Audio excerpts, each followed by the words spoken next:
Hey guys, and welcome back to another Unfiltered Gamer board game review. Today's game up on the tabletop is Grendel, a game of crime and mayhem. This is by Off the Page Games. It's a 2 to 4 player asymmetrical board game that takes roughly about 30 minutes a player and is for ages 14 and up. And in the game, you are vying for control of the heart of the East Coast, New York City. You'll play as one of 4 factions, whether it be the mob, the cops, Grendel, or the Argent. Grendel is basically the one who's defeated the mob and now has the main control of the city, and he's an assassin and he goes around destroying everything in his path to control the city. Argent is a werewolf looking to track and find Grendel and defeat him, all while at the same time the mob, the remnants of what's left of the mob after Grendel has messed with them, are trying to basically regain control with the smaller mob bosses in kind of lead, and the police, which are just trying to do their best in a city filled with chaos.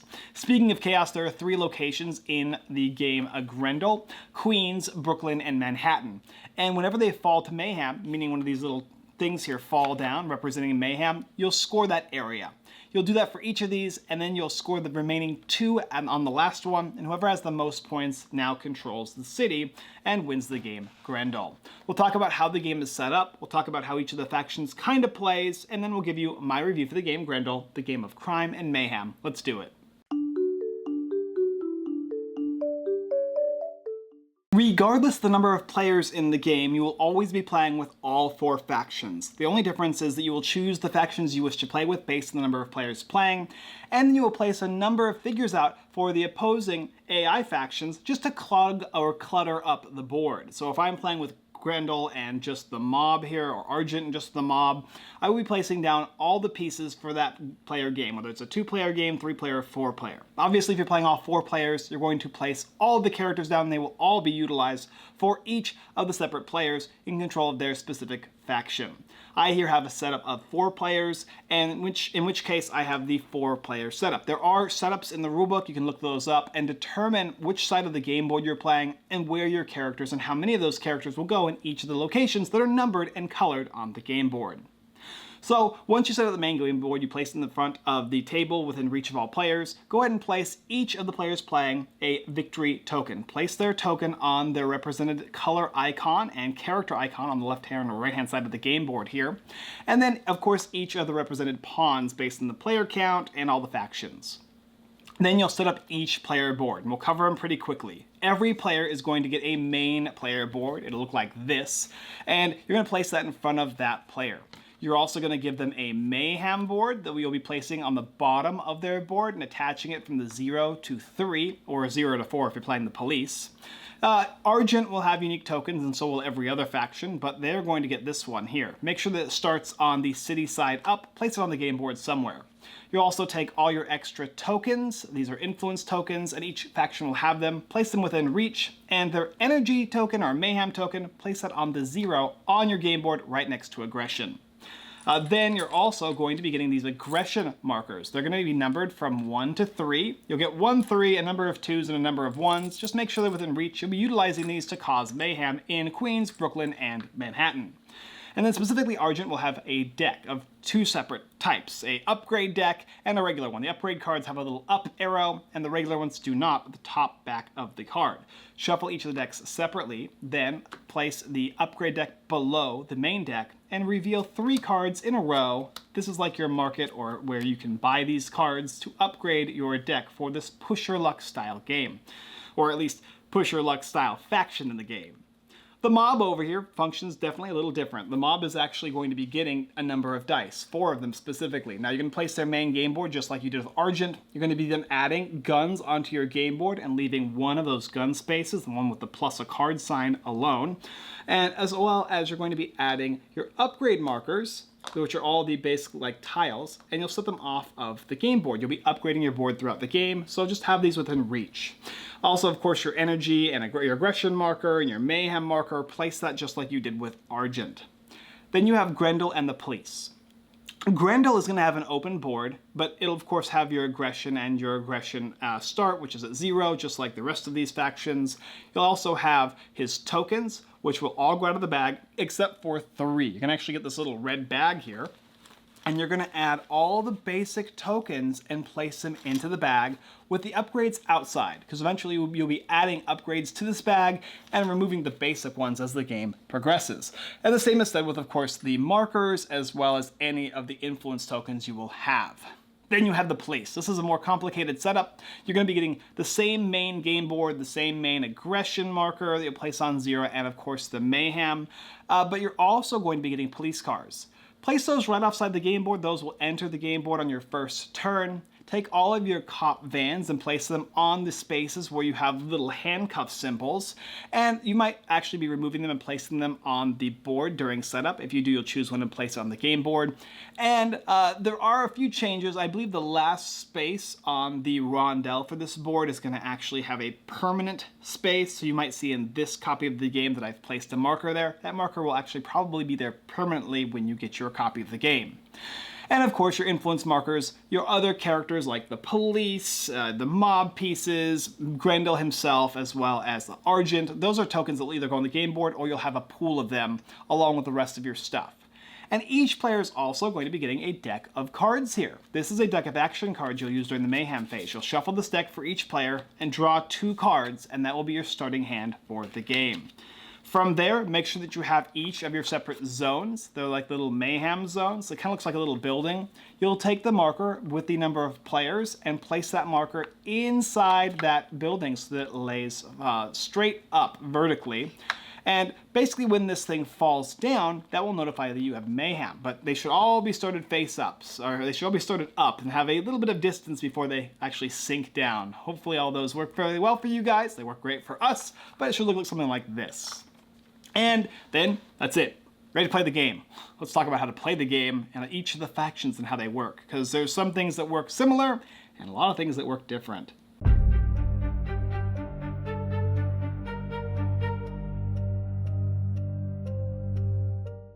Grendel is played in turns, and each player will take their turn based on their turn details on their character chart here. This is kind of like a player reference you'll get. It's a large thick one that will have not only your player turn details, but also what happens during the Mayhem phase. And you'll just follow each of the steps one at a time for each unique faction, and they function differently. We'll talk about the Argent first, then we'll go with the police, Grendel, and the mob. We'll just go around in a circle here.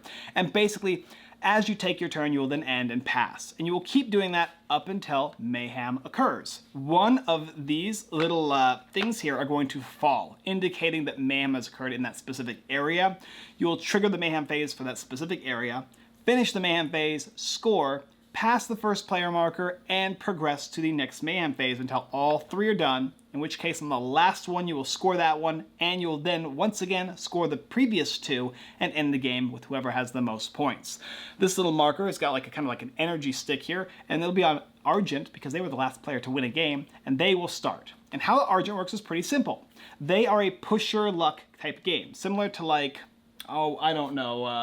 Mystic Veil, where they are actually going to flip over action cards from their main deck, and they can flip up to 7.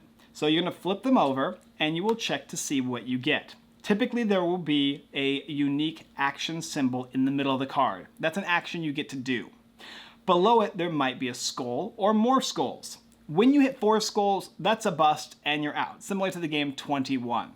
But you have an out in the game. There's actually a place you can actually remove a card that you flipped over before you put it into play and protect yourself, but it only happens once a turn.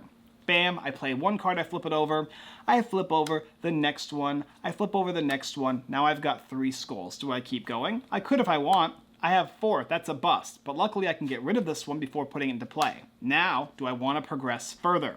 If I do, maybe I'll get a bonus action with no skull.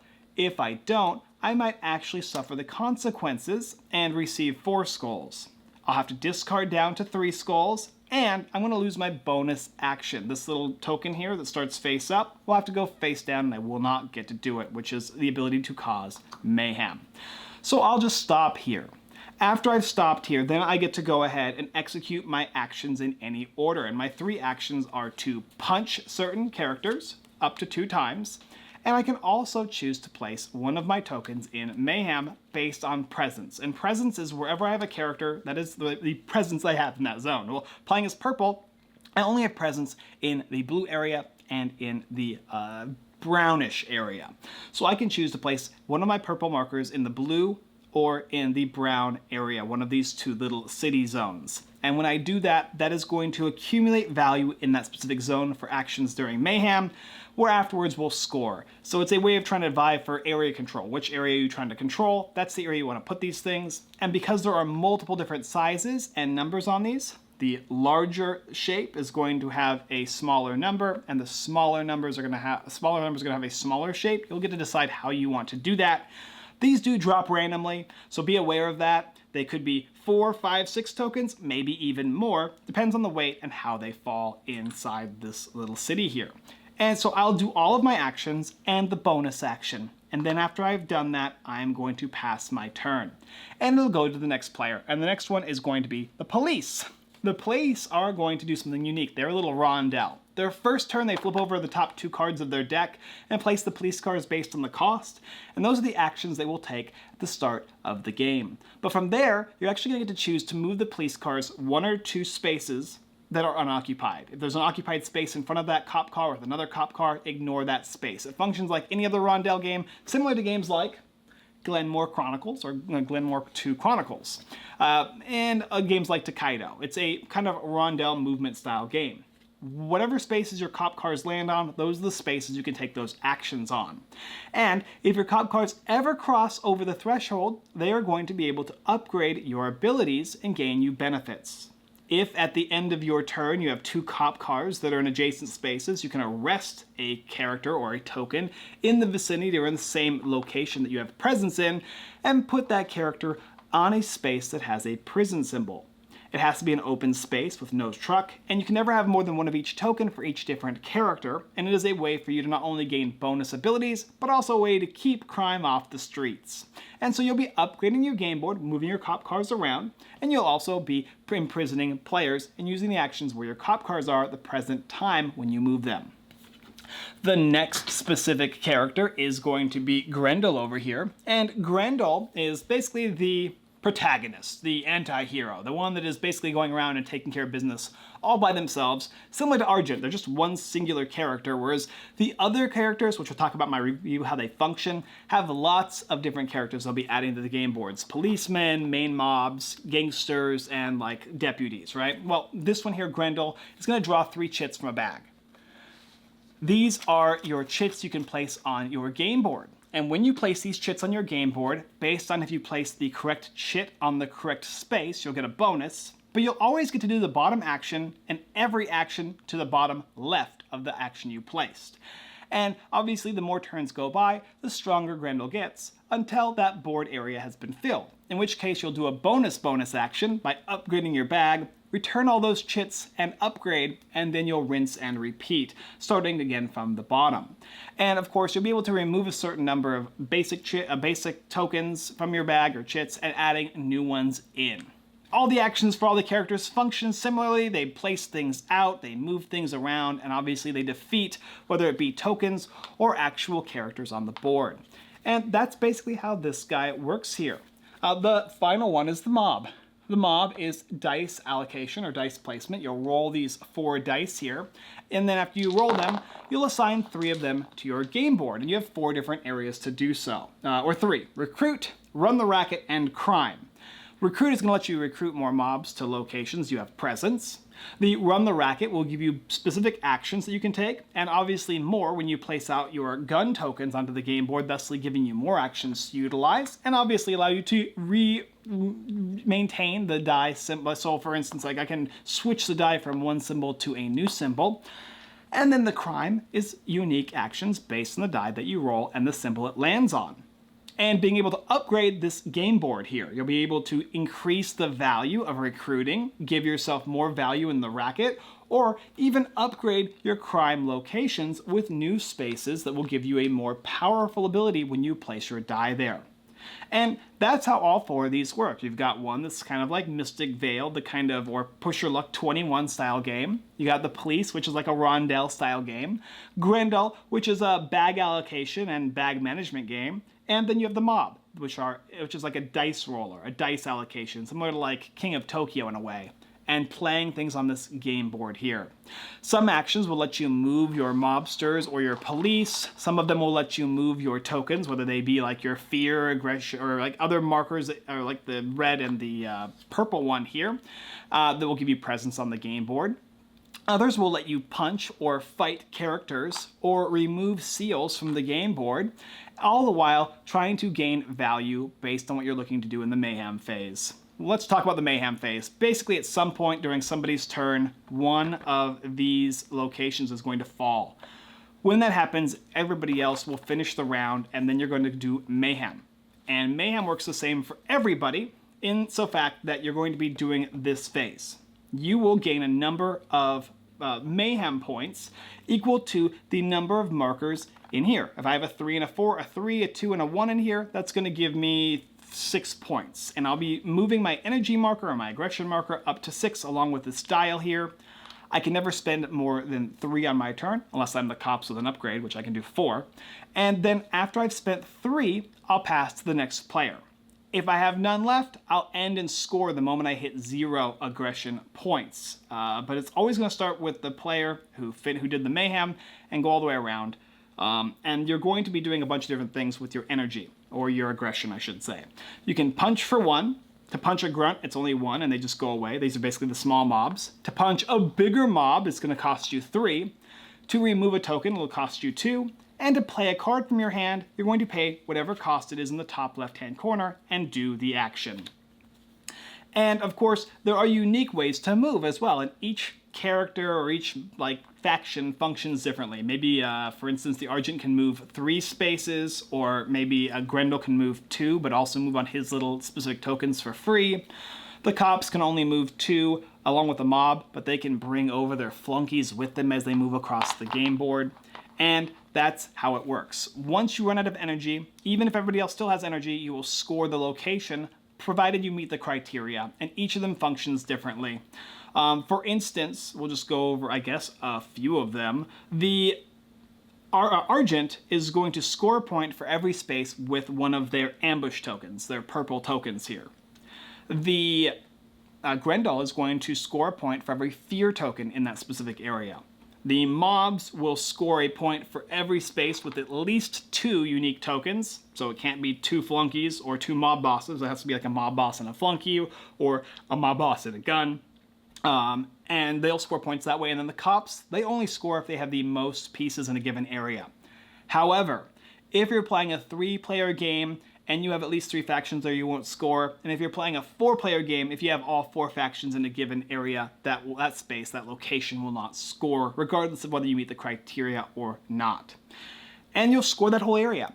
Then, of course, you'll move the first player marker to the next player, and you will start the turns once again and continue throughout the game, scoring whenever Mayhem occurs. And on the last Mayhem phase, you're then going to score the previous 2 remaining locations, and whoever has the most points is the winner.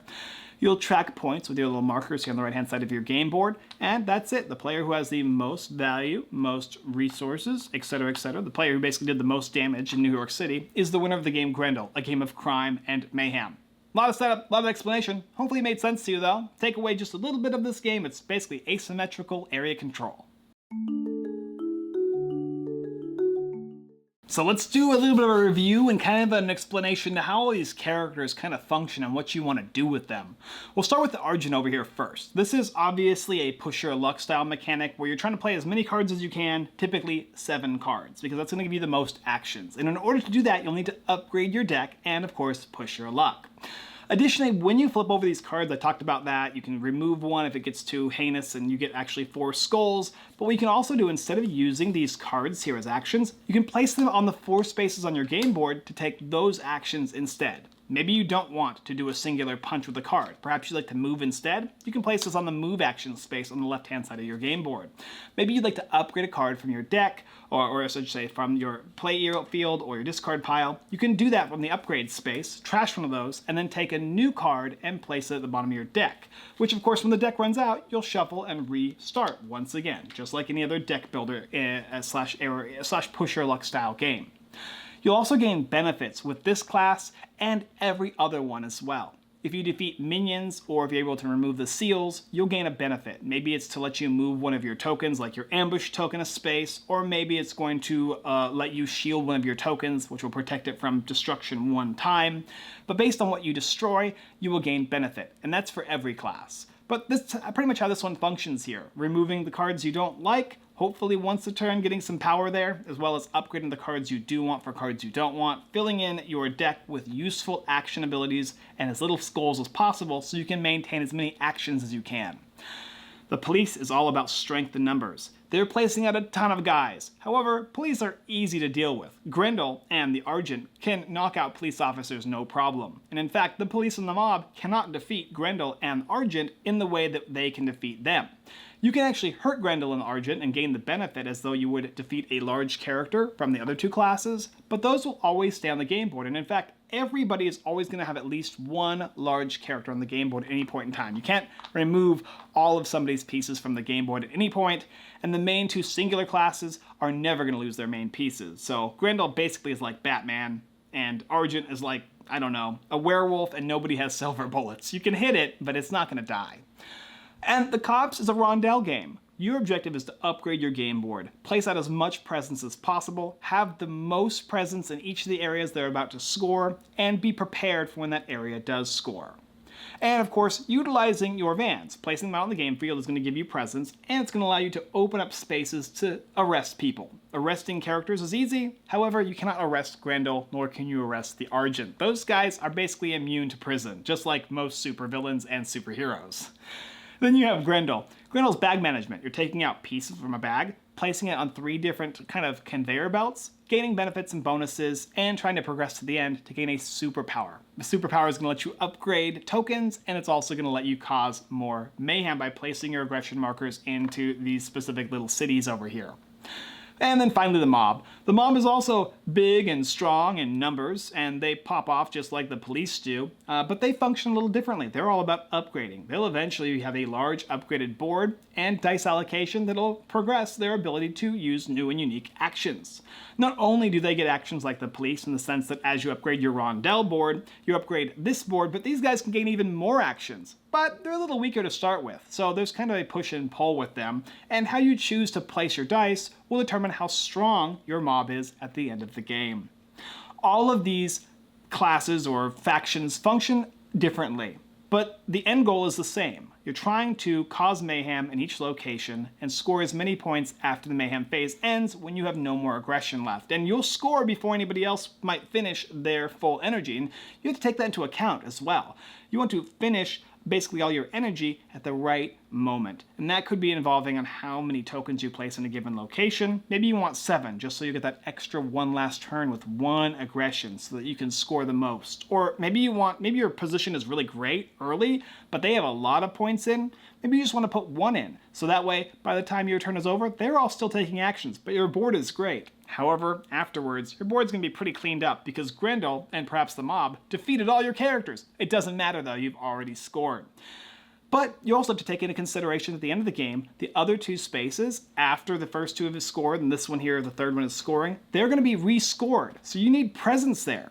You always want to gain an advantage. And in fact, there's a last little rule I didn't mention, which is if you happen to have 0 aggression when you start off a phase, or if you just want to, you can discard up to 2 cards in your hand to gain up to 2 aggression. That way you can change not only the order in which you end your turn, but also whether or not maybe you didn't have energy in there to begin with, or aggression there, I should say. Like, I keep saying energy because it's got this little lightning symbol, but it's technically aggression, and you can use these cards to discard up to 2 of them to gain benefit, the extra aggression, so that way you can have a chance in moving characters. It's an important thing to do. I didn't do it my first game, and there was a cost to it. In fact, you can see it on my playthrough. I lost. Spoiler alert.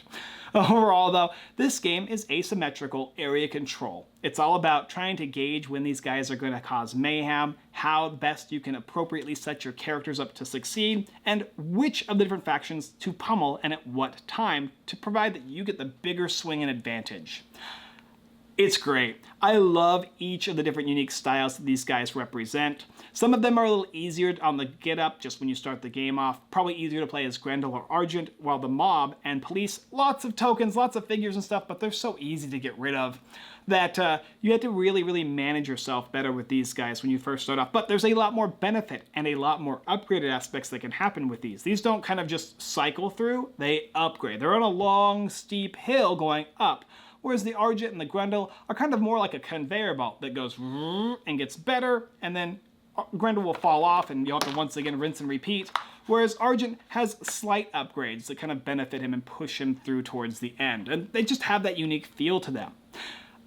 I kind of wish the police were a little stronger and able to deal with seals better, as well as the mob. That was probably my one main complaint when I first started playing the game. However, upon hearing actual updates to the rules, the police will actually have a new way of dealing with seals, which is great, especially when you're playing lower number count of players. It's hard to only just use 2 aggression points to get rid of 1 seal. It's challenging. And the number of cards in your deck is limited on how many seals you can get rid of as well. I want to feel like I can not only punch the mob, and the mob can punch me as the police, and vice versa, but I also want to be able to deal with these guys a little better. And there's some rules that have been changed to kind of add that to the game. I like that aspect too. And I hope the mob is, I didn't play the mob, so like the one class I didn't play, but it felt like they weren't able to deal with the Grendel and Argent seals as well as they were able to deal with us. And so that was my one small main gripe about the game, but I see the changes being made and they're all positive ones.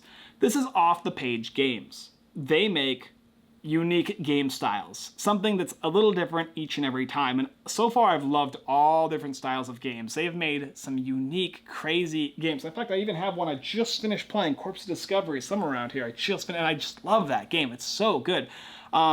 But they have taken the basic mechanics of games, or like the basic style of different types of like mechanics, and they've flipped them over. They've changed the way that they play and function. This is not just a game like Root. In fact, I'm not even a big fan of Root if I'm being honest. This is better in my opinion. I like the style of gameplay. If it's all cleaned up and stylized and has that really nice balance, this game is going to be perfect. As it stands though, it's a really solid game, and I'm excited to see what the finished changes are. Obviously, any rules I have said now may or may not change a little bit in the future, and I assume that they will be, or maybe I missed a little something, but for the most part, I think you guys have the idea of how to play the game. If you like asymmetrical games, and maybe you Root fans will probably like this as well, because it does have that style and that feeling to what Root is. I just think it's better. Then you're going to really dig Grendel. If you like the idea of vying for control of New York City, this dark and gritty theme, and the ability to choose and play whatever faction you want and have a unique feel to each of those factions, but at the same time, at the end of the day, you're all doing the same thing, this is a game to definitely check out. These buildings here drove me nuts because they would fall whenever the hell they wanted to, and I couldn't tell if they were doing it on purpose or if it was like, oh, this one fell on accident. No, they all do it on purpose. They are random. You have to really kind of gauge when and how you want to place things and who's vying for what at what point in time, because it will cost you the game if you're not careful and if you don't have aggression when these things pop off. It's all about control, and it's all about moderation in terms of where you place things. Don't go all out in one space. You'll lose the game. But that was just my fault.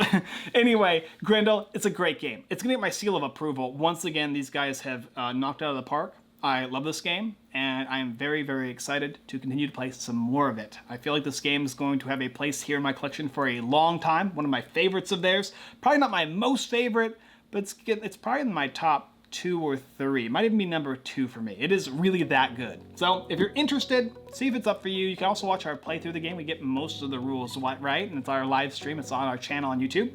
You can go ahead and watch that and see if it's for you. I think that's the best way of ever determining if a game is for you, by watching the gameplay. Thank you guys so much for watching, and as always, I look forward to, I'm gonna be the police again, and this time I'm gonna win with you maybe, or I don't really care, whoever, next time.